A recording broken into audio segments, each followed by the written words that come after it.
Women on a Green Mission. Follow along as two friends document their unfurling permaculture journeys. Join our chats each week where we'll be sharing how we and others apply permaculture to our gardens and daily life. We're no experts. We're at the start of our journey, fumbling our way to a greener life. We love your company along the way.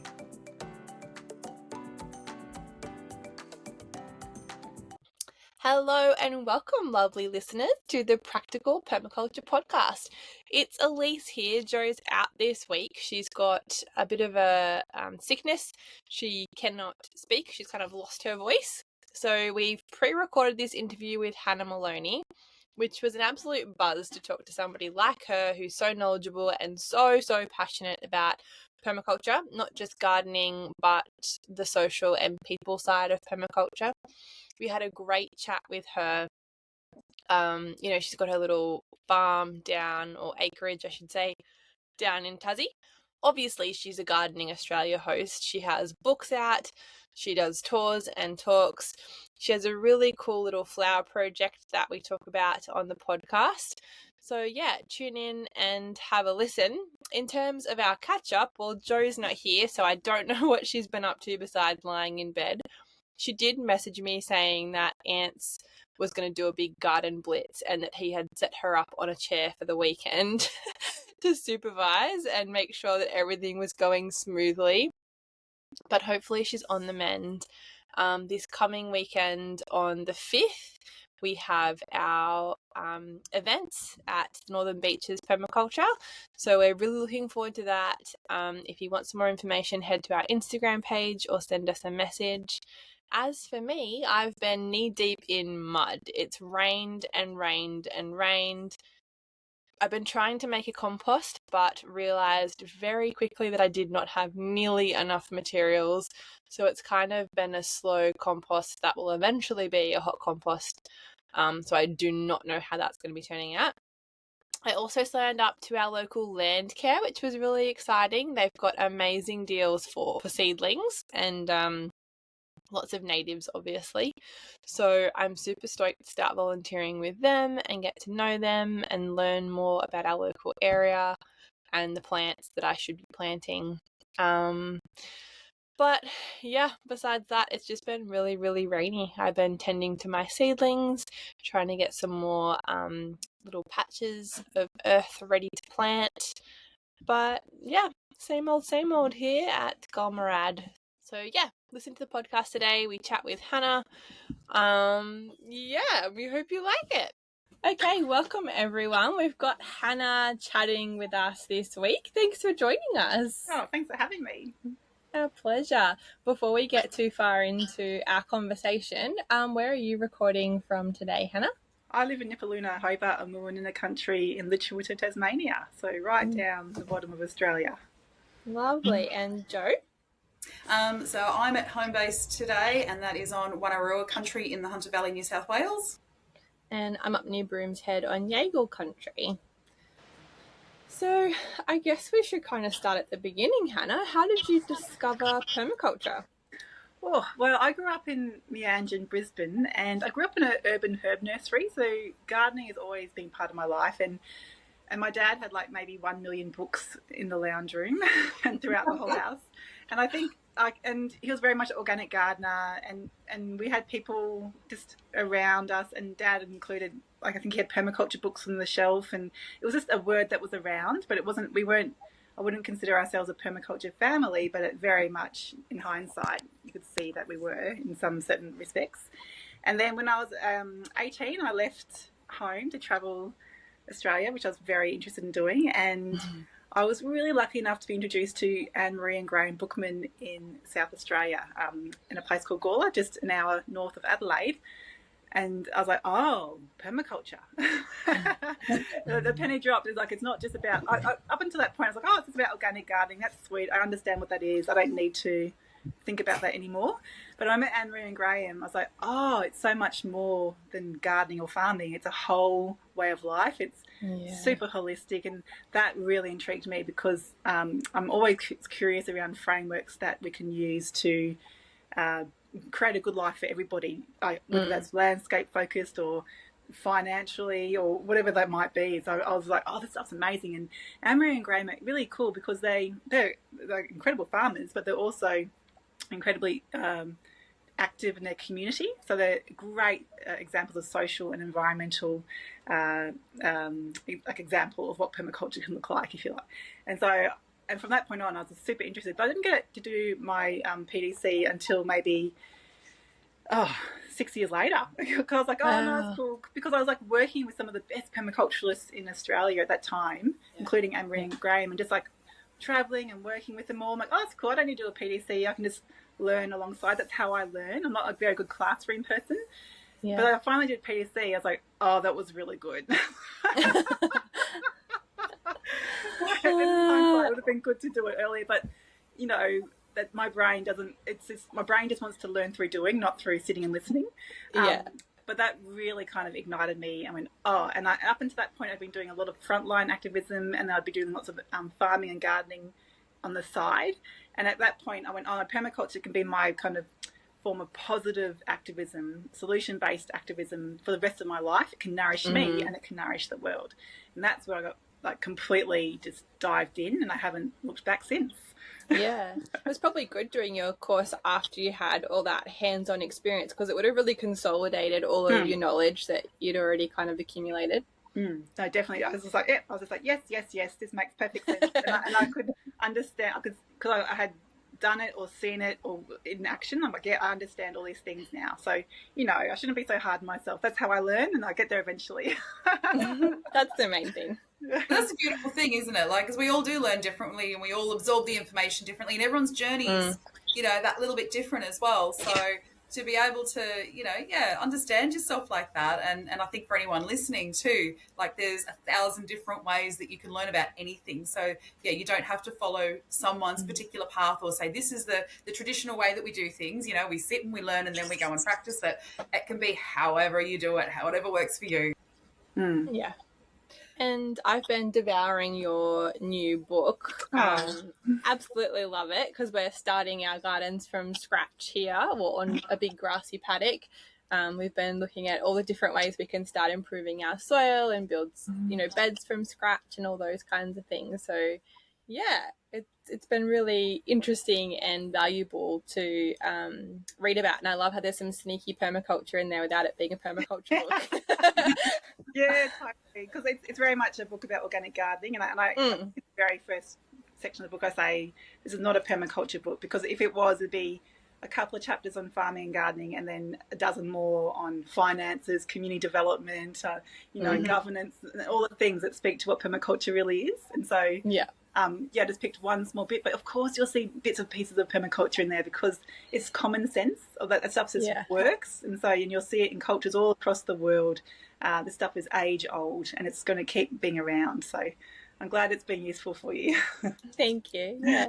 It just makes sense. So I suppose, I wanted to ask you a little bit about then, how does Good Life Growing differ to your earlier book, Grow a Better World? Can you sort of explain that in a nutshell for our listeners? Yeah. So my first book I wrote a few years ago, The Good Life, How to Grow a Better World, it's not a gardening book. It's a book about climate action.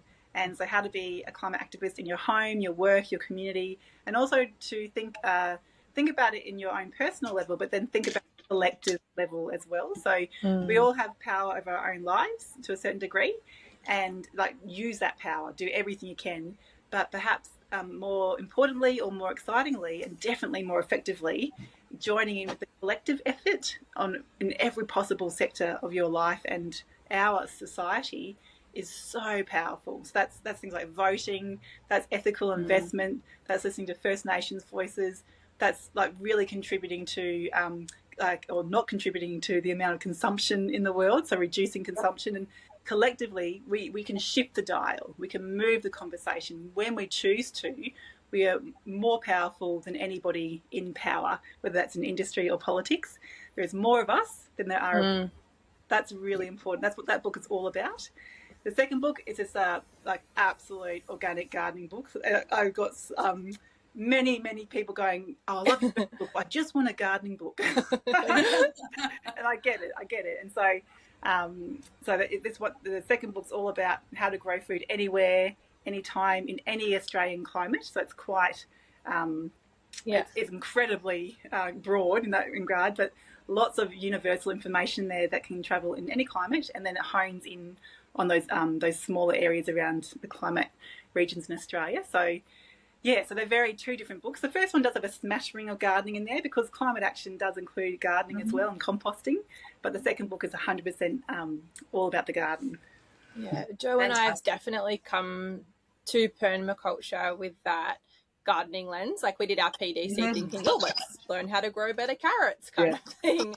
So we're very much still learning about social permaculture and how to implement it, and it can feel so big sometimes. So I think I'd have to get my hands on that book because I think, I'm still in that phase of what can I do in my little world, but it's nice to then reframe that and say, oh, hang on a minute, there's more of us than them. Yeah. And really we can make a big difference if, we can all do these small things together, which is really cool. I love that concept. I love the fact that, you break down what activism is, because I don't know for anyone else listening, but for me, activism's always been this big scary thing. It's like the big protests that you do and these big grand actions and grand gestures, whereas that's not what you talk about necessarily in the book. Man, it's part of it, but it's those everyday activities.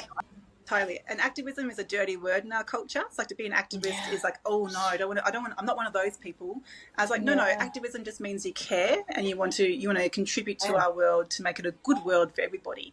And so I really push back on that activism being a dirty word. And there's many different types. One type is being on the front line and locking on to the bulldozer or stopping the machinery. That is one valid type of activism. We need all types.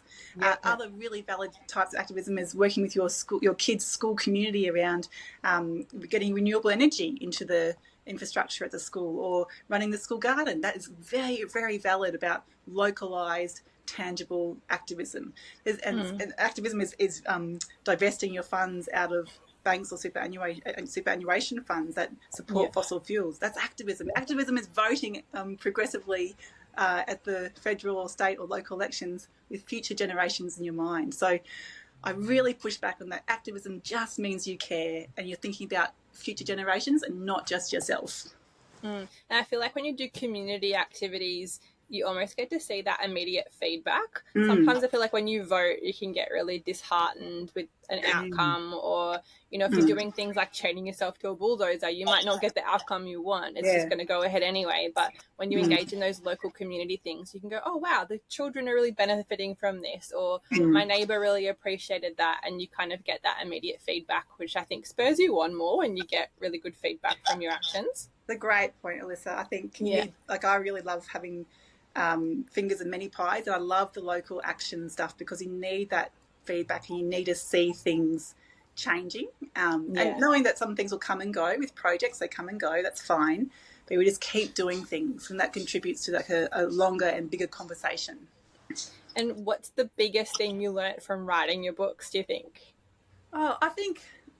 Personally I think it's been a really great thing to learn that all our voices matter, and especially with the first book, which is about climate action. For a long time, I've been involved in activism for over 20 years. For a very long time, we were told by politicians or by industry, this is not for you, but you being the general population. You're not an expert, you're not a leader in this industry, or you're not a climate scientist. Actually, we all are impacted by climate change, and we all have a seat at that table, and our stories matter, and I think our advocacy matters. And so writing the books has been a really interesting learning curve for me, going, what we say matters, and what we can share matters, and the more of us who speak up and the more diverse the voices who speak up, the better. And that's about any topic, but I think especially ones that like climate change, which impact and shape our lives and our children's lives. So I love that. I think that's probably the biggest thing I've learned through book writing is our voices matter, and no matter how insignificant you think you might be, you're not. That's lovely. Yeah, that is. So I wanted to arc back. So when you were talking about putting together the book and doing the research for Good Life Growing, and you touched on you've got your different climate regions and then also the different seasons. And we're not just necessarily talking about the 4 European seasons or the standard seasons that we have. You talk about in there the indigenous seasons that are across many different nations and lands within the country. So what did you discover when researching the various seasonal patterns for these different locations? Oh, it's a great question, Jo. So different First Nations groups around the country will have different seasons. So it's not just one different calendar for First Nations Australia. So some will have up to 6 or 7. And it's just and if you're paying attention, if you're a grower, you'll notice these things. Like in Tassie, we have something called sprinter, the time between spring and winter, where things are all mixed up and we acknowledge it. Oh, we're in sprinter now, and so it's all these really funny things that as a grower you go, oh, this it's not winter or spring, it's that bit in between. So First Nations Australians, they have had so much time and connection to country and what's happening around that they've observed these and named them properly and act accordingly. And we also have things down here. It's like, oh, when the silver bottles are in flower, that's the start of sprinter, for example. So you can visual cues as well as just the elemental cues around you.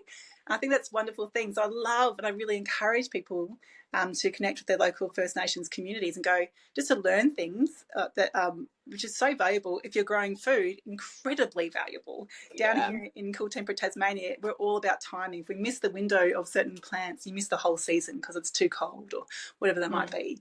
And so I think incredibly important to learn about culturally, so we understand the rich history of our amazing country, but also it's incredibly practical, useful. If you're an edible grower, this stuff matters and it really helps you to have good success in your garden. Yeah.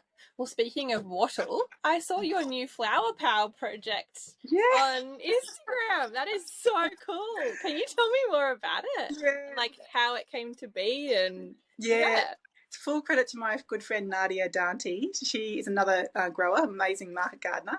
Yeah. And last winter she was like, Hannah, can we use some of your garden and other gardens to grow lots of flowers, and then in spring and autumn we'll just give them away to people for free. Sorry, summer, autumn, we'll give them away to people for free in our community doing good work. And I was like, yeah, we can do that. So cool. And so, we planted hundreds of dahlias across 3-4 gardens and lots of other kind of cosmos and zinnias and so many beautiful flowers. And now every Friday morning, this is what I was doing this morning, we pick and deliver flowers to people. People write in their love letters to us and with a little address about where to deliver them. And it's everybody from going, I want to give flowers to a family member or to somebody doing good work at Tasmanian legal service for our community, or women's shelters, and all these incredible thoughtful messages. And so and we did it because we're all too busy for anything extra, but we all kind of jumped on this. My friend Nadia and I was like, yeah, let's do this, because it's spreading more love, more joy, and reminding us that what we do matters, and community is ultimately an absolute golden safety net that can carry us through good and maybe some more challenging times. And so we love doing these things just to bring that smile to your face, but just really ground us in what matters. And that's just relationships, people and place. That's what matters.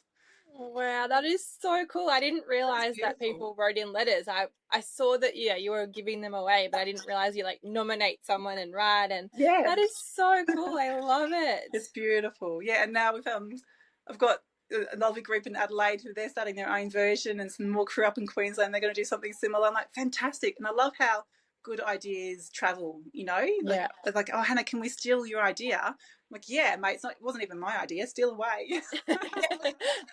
Yeah, it's like plant it and watch that grow. I mean, it's just gorgeous, because you just don't know the impact that you can have on even just one individual and their day that they then just share and share and share, and it just compounds. That's just so beautiful.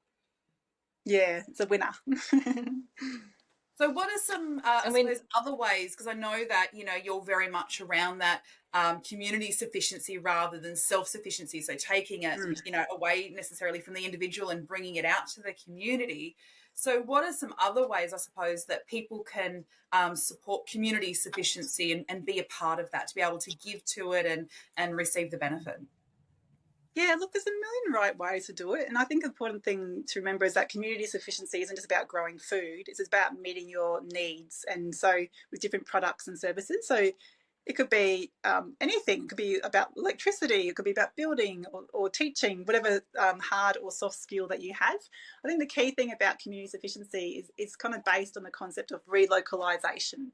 So rather than thinking about getting all your clothes from the other side of the world, or whatever that might be, you go, oh, how local can I go here? And so you can keep your money in your local region.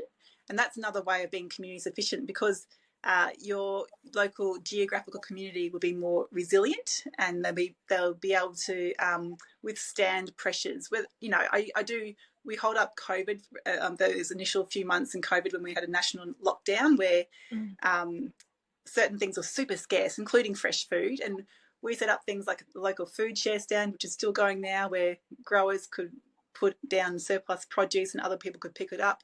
But it just highlighted, what do we really, really need here? We needed things like bike mechanics. We needed fresh food, and we needed some. Our community was like, well, I need some more clothes for my baby or for my kids, or who are growing exponentially. These little things, like, what do we really need here? And it was really interesting what popped up. So community sufficiency is about whatever you need, and I think it's about a fun exercise to think about where you live, what's happening there, and who's in that community. In a city, you've got potentially millions of people, but I encourage people to go, what's my neighborhood doing then? Start with your street. And for any introverts who are listening and freaking out, like, I don't want to talk to my street. It's cool, I get it, I hear you. But it's about, okay, how can you silently and invisibly contribute? And that's about, where you spend your money, and what kind of things do you support passively or in the background, So you can still build community sufficiency, whether you want to be more of a visible person out front, or a happy person way, way back. Yeah. And I think there's lots of stands too. Like, we've got a local one in Grafton where you don't have to be there and have a community spot where you're all face to face and talking. It's just a little table outside, I think, of an op shop, and people just drop off food, vegetables, cuttings, plants, and then when they drop it off, they post a little photo on Facebook in the group. So you can go and do it in your own time, and you take what you need and you give what you can, that kind of thing. So, and because it's at the front of the op shop, people are going there anyway to find clothes or pots and pans or whatever it is. So it's kind of a really convenient place for the community to go and be a part of it. So I really love that. And when we get our gardens established, I'd love to hook in with that network, because I think it's really important. Perfect. Sounds great. We were talking the other day too, there's a community garden down the road, and I think it's really interesting when talking about community sufficiency, like changing or opening your mind, I guess, to ways of thinking of things, because there was a heated discussion that someone stole a pumpkin from somebody else's patch, and how you come to terms with that, when you're bartering or when you're sharing and swapping, to kind of put yourself in somebody else's shoes, or to think about things in a different way, like they must have really needed that pumpkin, or how we can provide more, or those things. So I think that can be quite a barrier or challenging for some people, especially if they've never dipped their toes in before with that kind of way of thinking about community sufficiency and fair share. Yeah, there's so many challenges. I think working as a community, you're working with people are complex. They often will not follow, the project or the process won't be followed perfectly. And I think, how can we roll with that complexity and embrace it and go, okay, what are the strengths here, and what does our particular community lean towards, and how can we respond to that? So I find it really hard. I've worked with lots and lots of community projects over the decades, and it's not black and white. Like, it rarely goes according to plan, and it's always a really rich and often beautiful experience. So do you recommend just kind of, I guess, reflecting on those feelings, or how do you personally overcome it when you face those challenges? Well, yeah, like as you mentioned, Alyssa, like often it's about changing your frame of mind and go, okay, look, someone stole a pumpkin, maybe just plant more pumpkins next time, or maybe we have a food share swap things so we can distribute some more surplus, whatever it might be. Like, so as much as possible. Like I still get, it can be annoying when things, happen. Yeah, totally. I can get annoyed. But you just got to go, okay, where's the opportunity? Like look for the opportunities here. And it's a really good exercise for people like me. I'm quite a structured person in my brain. I want things to go according to my structure. Yeah, me too. But it often doesn't. And it's a good exercise for me to go, oh, okay, what's the creative solution here? How do we work around this? You know, sometimes there's complex, tricky characters out there you have to work with in your community. How can you make sure people have a place, as long as everyone's safe and it's okay for people? But generally, you can find a way to integrate people as much as possible, as opposed to going, you're too hard to work with, out you go. Yeah, that's a last case scenario, last case resort. Do you have any people that inspire you in that space that we can kind of do a bit more research ourselves on? Oh, that's a great question. Within social permaculture? Yeah, it doesn't have to be permaculture based, I guess, but that concept of, being able to engage in community projects or, engage in swapping, sharing, bartering, those kinds of things. Yeah, I can't think of certain names. It's like, but there's many people. I can't think of any of them right now. You're on the spot, that's why. Yeah. Sorry. There's so many things. Like there's the Food is Free project in, is it Ballarat, I think, or Bendigo, one of the B words in Central Victoria. Yeah, right. They do a really good job at community engagement for many years. There's all the kind of established city farms. Like most cities have one, with that series in Melbourne, amazing, or Northeast Street City Farm in Brisbane, Perth City Farm. And so there's all these, like, they're kind of food-centric community spaces. But I guess there's so much to explore. In a permaculture context, Rosemary Morrow is definitely the trailblazer and leader in terms of social permaculture in Australia, but beyond Australia. I think she does a great job at reminding us permaculture needs to be for everybody, not just the few privileged people in the world. And so that's a really good grounding thing to make sure you're tuned into.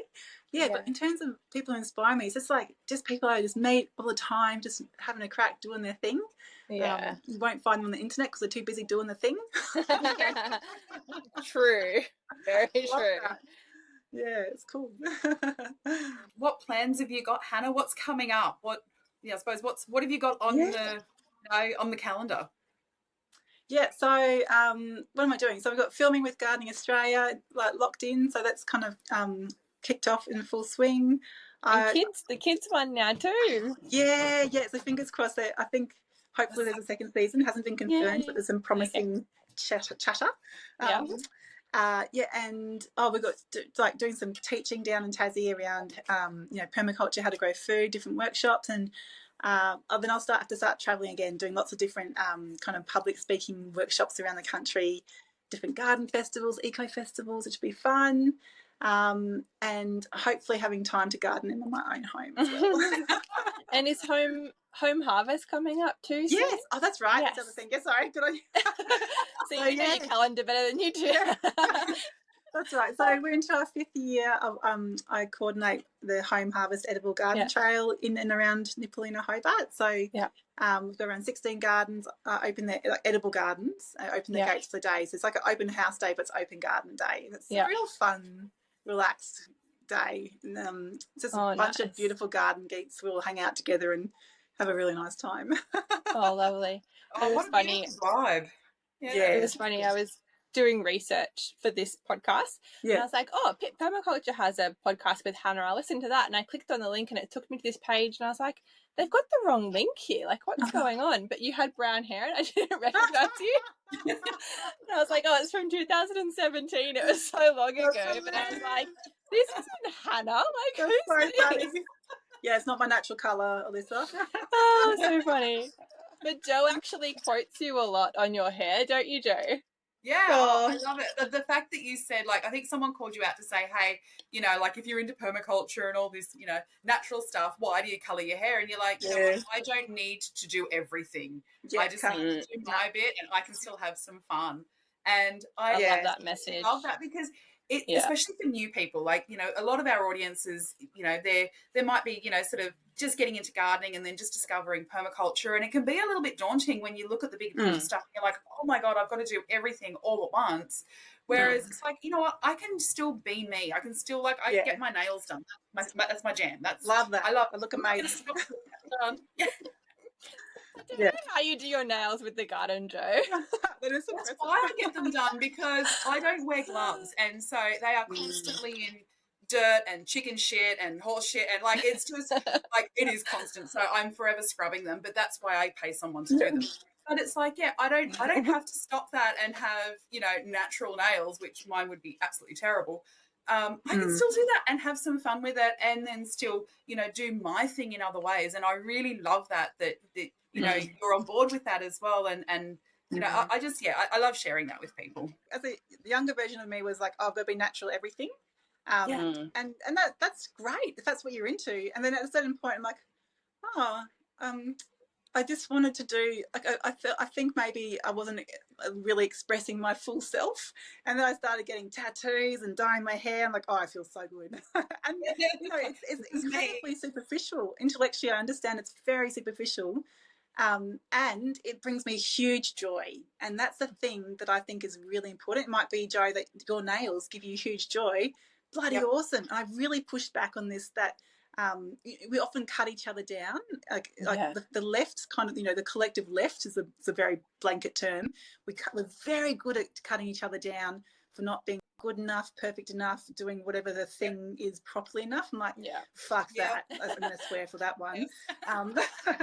We need to keep, you know, if we're serious about all the ethics and values of permaculture and just the values of having a good life for everybody, don't cut each other down. Cut down the industry and the politics that are shaping this system. It's not the individuals dyeing their hair pink and getting their nails done. It's the people starting new coal mines. Yeah, they're the people we need to be cutting down. You know, and respectfully, we're not going to, anyway, it's a whole conversation there. I know, ethics is a wormhole, isn't it? Yeah, I'm going to die on ethics. Permaculture ethics. Yeah, totally. So I think I have, and I, weirdly, when I started dyeing my hair, I'm like, oh, I'm going to struggle to get work, but I don't care. My career took off. You were being your authentic self. And that shines through, right? Like when we hold ourselves back for whatever reason to fit a narrative or someone else's expectation, it shows. Like that is our vibe is communicated. So I love that. Yes. Yeah. So I think, you know, be your full self and do all the hard work and be respectful and do all the things. But I think I think the time is gone where we have to try to fit ourselves into a box, and there's a conversation there around the patriarchy and what women in particular are told or expected to be, how to behave, how to look. And I just think that's just the biggest load of bullshit. It's a waste of time. It's a waste of our precious, beautiful lives. I think just be yourself. I'm going to muck this up, but I saw on your website, and there was a girl that we did our PDC with who's very into it. Is it re-queering permaculture or queer permaculture? About it, and she's like, listen, it's not all about, you know, gender and this and that. She's like, go and listen to their stuff, go and see their blog. They've got so much information. And I think it's so important that, you know, I think sometimes maybe gardening has it too. It's very like a conservative thing perhaps for people to be doing, and it's nice to know that there's all these different people out there from all different walks of life that are participating and are a part of permaculture and gardening and community, and that gatekeeping of knowledge, or saying you can't play with us or you can't be a part of this because you're like this or that. I think it's something that really needs to be shared more and talked about more for sure. Yeah, and Rosemary Morrow talks about this a bit as well, talking about how we need to, like, there's the margins of permaculture. We talk about the edge effect, and we love the edge effect. And she's like, actually, we need the edge. We need to center the edge. The edge needs to be in the middle, and that's people as well as ecological considerations. But we need to put the people who are historically pushed to the edges. So that's people of color, queer people, you know, marginalized people for all different reasons. Let's center those crew in the middle. What does permaculture look like now? And it'll look different depending on where you are and who you're working with and who you happen to be yourself. So I think that's a really good thing, because historically permaculture is for the people who can afford to own the land and get the infrastructure built and all the things. That's the least interesting thing about permaculture for me. It's much more interesting when we can think beyond our fence lines. I had a conversation with someone recently and they said, oh, look, I love all this permaculture stuff. Like, it's so good, but like, we just don't have the money. And I went, yeah, what? I sort of didn't understand at first. I said, the money, like what, to do the PDC, or like, I don't understand that. They said, no, to do everything. And I said, what is the everything?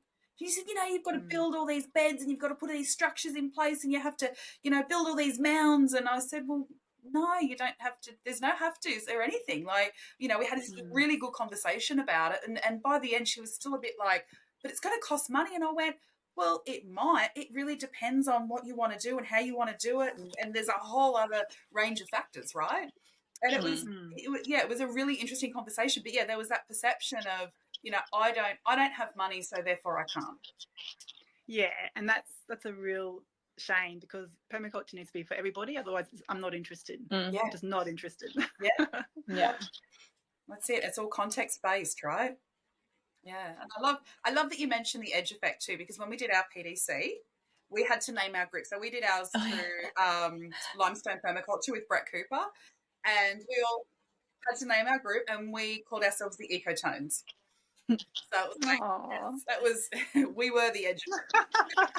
That's gorgeous. And it kind of sounds like a band name, so we were all pretty happy about that. Yeah, it's very cool. And I'm doing this because we had the T-shirts. Like, we literally did the course, had the T-shirts.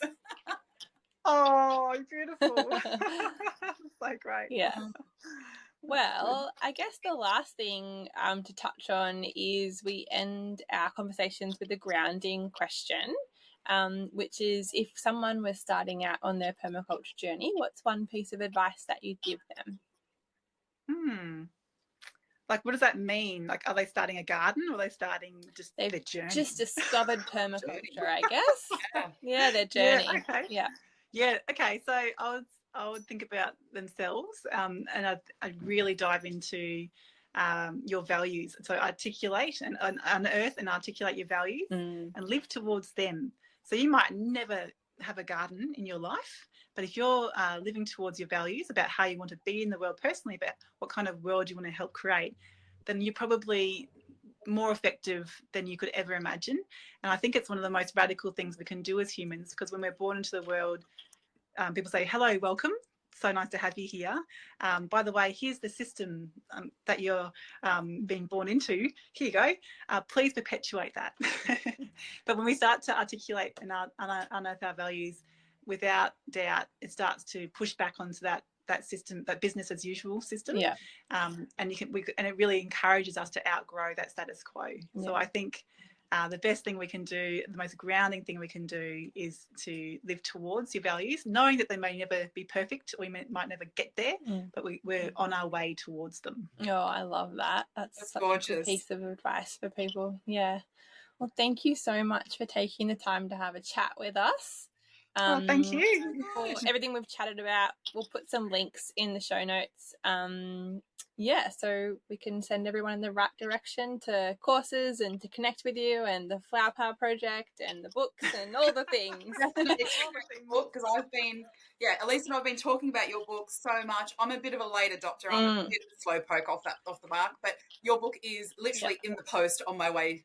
On its way to my as we speak. So I'm like, why didn't I just jump on the bandwagon straight away? I was just a bit slow. But we've been talking about it so much. So there's really, really good stuff in there. And something that I wanted to touch on too, in one of your Instagram posts, you're answering a lot of questions, and someone was asking about market gardening, and you actually said, you know what, for your context, don't buy my book, and you recommended I can never pronounce his name, but John Martin. Thank you. Yep. John Martin Fortier. Yep. Yeah. Market gardening. So, and I love that as well, because it was about, again, it's the right context and having the right resource for your situation. So yeah, that's great. Yeah, that's great. Oh no, I think it's so important. I don't want to waste people's time. Just get what you need and off you go, you know? Well, I've done a fair bit of gardening and I thought I knew a fair bit, but there were so many little gems in your book, especially because we're on clay soil here, about testing the clay soil and those kinds of things. So there was lots of little basic but really important things in there to kind of start out in the garden. And I love that it wasn't too technical, like it was an everyday person's book. It's not like you're sitting there reading about, you know, microbiology of the soil and your head hurts. That's reflective of how I think. I need to keep it simple and really effective, and hopefully that can help other people as well. Yeah, it definitely has. So big congrats. Oh, cheers, mate. Yeah, thank you. Bye-bye. Bye. Thanks for listening to the Practical Permaculture Podcast. Jump onto our Facebook group to keep the chat going and to look for any resources that we mentioned on today's show. Look in the show notes. And if you liked the episode today, then subscribe. Please give us a review and share. And if you didn't, then that's okay. We'll sure you'll find the right podcast for you. Bye. Bye.